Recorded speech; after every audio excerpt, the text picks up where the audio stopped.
उत्तर प्रदेश के जहां पर योगी मंत्रिमंडल का विस्तार हुआ। इस विस्तार में 2 मंत्रियों का प्रमोशन हुआ, 6 नए चेहरों को मंत्री बनाया गया। और आज यूपी में सिर्फ मंत्रिमंडल का विस्तार नहीं हुआ, बल्कि 2027 की सबसे बड़ी राजनीतिक बिसात पर नई चाल चली गई। सत्ता जब चुनावों के करीब पहुंचती है तो फैसले सिर्फ प्रशासन चलाने के लिए नहीं लिए जाते हैं, वो समाज का मन पढ़ने और भविष्य की दिशा तय करने के लिए भी लिए जाते हैं। योगी सरकार ने 6 खाली पद भरकर साफ संकेत दिया है कि अगले साल होने वाला विधानसभा का चुनाव सिर्फ विकास, कानून व्यवस्था या वादों की लड़ाई पर नहीं होगा, बल्कि सामाजिक प्रतिनिधित्व और जातीय संतुलन भी एक निर्णायक जंग होगा। योगी मंत्रिमंडल विस्तार के जरिए ब्राह्मण चेहरों को भी जगह देकर संदेश दिया गया। गैर यादव ओबीसी समुदायों को साधने की कोशिश हुई, दलित और महिला प्रतिनिधित्व को भी आगे बढ़ाया गया और पश्चिम से पूर्वांचल तक क्षेत्रीय संतुलन साधने का प्रयास दिखा।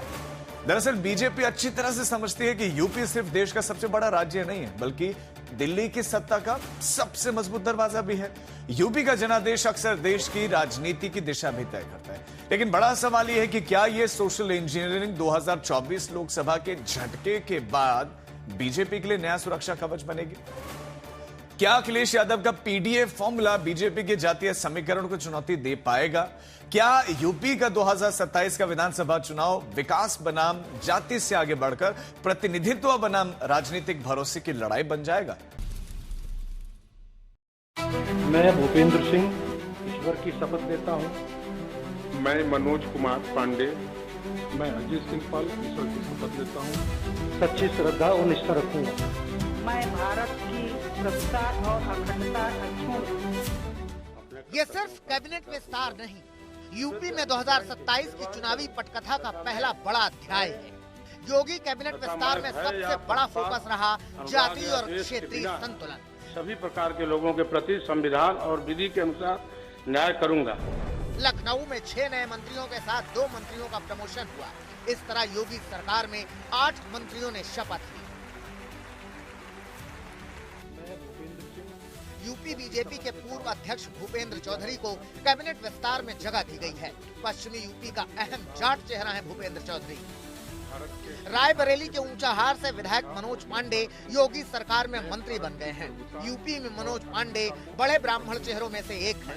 2024 में समाजवादी पार्टी का दामन छोड़कर मनोज पांडे योगी सरकार में शामिल हुए थे। मैं कृष्णा पासवान ईश्वर। यूपी की खागा सीट से कृष्णा पासवान मंत्री बने। चौथी बार की विधायक कृष्णा पासवान पासी समुदाय की नेता हैं। लोधी समुदाय से आने वाले कैलाश राजपूत को भी मंत्री बनाया गया है। कन्नौज के तिरवा से बीजेपी विधायक कैलाश राजपूत की ओबीसी में अच्छी पकड़ है। सुरेंद्र दिलेर। अलीगढ़ की खैर सीट से विधायक सुरेंद्र दिलेर को भी मंत्री बनाया गया है। एससी समुदाय के बड़े नेता हैं सुरेंद्र दिलेर। यूपी विधान परिषद के सदस्य हंसराज विश्वकर्मा भी मंत्री बन गए हैं। पिछड़े समाज के नेता के रूप में हंसराज विश्वकर्मा की धमक है। मैं निश्चित रूप से जो अपेक्षाएं हैं नेतृत्व की, अपने सभी कार्यकर्ताओं के साथ मिलकर जो भी काम मिलेगा, जो विभाग मिलेगा, माननीय मुख्यमंत्री जी के नेतृत्व में उत्तर प्रदेश की बेहतरी के लिए, विकास के लिए काम करेंगे। मेरा ये संकल्प होगा कि जो जिम्मेदारी पार्टी ने और सरकार में हमें दी है उसका पूरा हम लोग पालन करेंगे। पूरी मेहनत से, निष्ठा से उन रास्तों पर आगे चलेंगे और आगे बढ़ेंगे और जनता के काम करेंगे। इतना अच्छा दिन है आज। भारतीय जनता पार्टी मातृ डे है और मातृ डे में आज मुझे शपथ दिलाई है। तो आप जानते हो कि महिलाओं के प्रति, बच्चियों के प्रति कितना ज्यादा संवेदनशील है भारत। जो जिम्मेदारी मुझे भारतीय जनता पार्टी की सरकार ने दी है, मोदी जी ने, योगी जी ने दी है, उसको अच्छे से निर्वहन करने का पूरा प्रयास करूंगा और अपनी जिम्मेदारी को अच्छे से निभाऊंगा। उत्तर प्रदेश की राजनीति में हर कैबिनेट विस्तार सिर्फ शपथ नहीं होता, आने वाले चुनावों के संकेत भी होते हैं। इस संकेत को साफ साफ पढ़ा जा सकता है। मंत्रिमंडल विस्तार में 2 मंत्रियों को प्रमोट किया गया है। मेरठ दक्षिण से विधायक सोमेंद्र तोमर का इस मंत्रिमंडल विस्तार में प्रमोशन हुआ है। योगी कैबिनेट में सोमेंद्र तोमर का कद बढ़ा है। सोमेंद्र तोमर को बीजेपी का मजबूत गुर्जर चेहरा माना जाता है। योगी मंत्रिमंडल में राज्य मंत्री अजित पाल का भी मंत्रिमंडल विस्तार में प्रमोशन हुआ है। कानपुर देहात की सिकंदरा सीट से अजीत सिंह पाल विधायक हैं। ये पाल समुदाय के बड़े नेता हैं।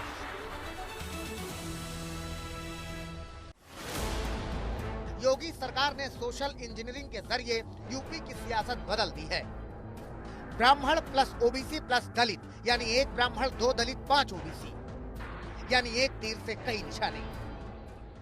तो जिम्मेवारी मिलेगी। अभी संगठन का काम कर रहा था, एमएलसी का काम कर रहा था। अब सरकार के मंत्री के रूप में जो काम मिलेगा, निश्चित तौर पर एक संगठन सेवा है हमारा, और वो तो ये है, सरकार का जो काम मिलेगा उसको जितना सच्चा उसको किया। राजनीति में कुर्सियां सिर्फ नेताओं को नहीं मिलती, उनके पीछे खड़े समाज को संदेश मिलता है।